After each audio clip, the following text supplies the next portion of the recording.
I want to be a nurse, so I wanted to learn about nursing and how the college path will lead me to working at a hospital.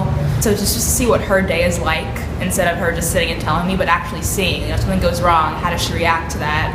Or how does he take care of the patient, just to see what a day is like that's unscripted. We watched a video of a robotic heart surgery. They did a surgery and they showed it with like a robot, and I didn't even know that existed.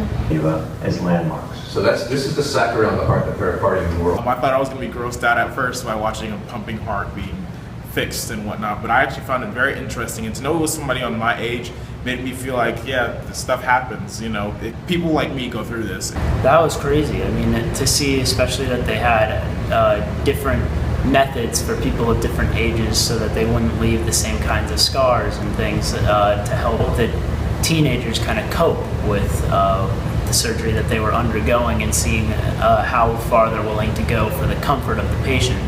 My favorite part was probably when we were talking to the doctor, Dr. Jacobs, and he knew so much and he was teaching us a lot, and I really learned a lot from that one part. And then if I had a second favorite part, it'd be when we were washing our hands, because you get to see the amount of germs that are on your hands. Wash like this. Okay. Between your fingers. Between your fingers. Front and back. Oh, your tops. That's right. Front and back. This. Here and here. Okay. And then screw your thumbs on. Screw your thumbs on. And then your fingertips. Great. Thank you.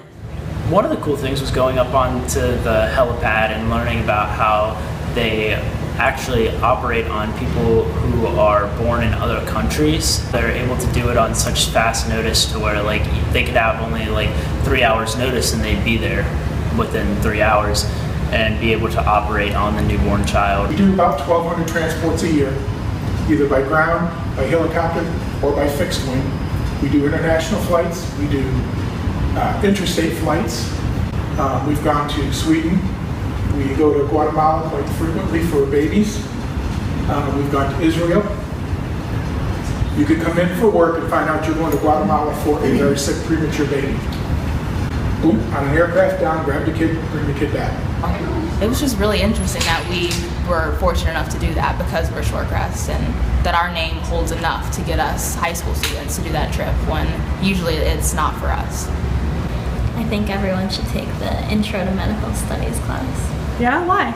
People should take the class because there are so many opportunities, and it just sets a great foundation for the entire class and the rest of the year. You can never take a class that you're not going to learn something from. So even if you don't want to do medicine and you're just kind of like, well, I kind of like how the body works, take the class. It's just something you can learn. It's just something you have under your belt. So just in the case that you do want to switch your mind, you find out that you actually do love the human body and you want to learn more about it, you have that class under your belt, and you have those different terms and different things that you learned from that class so that you can bring on to college.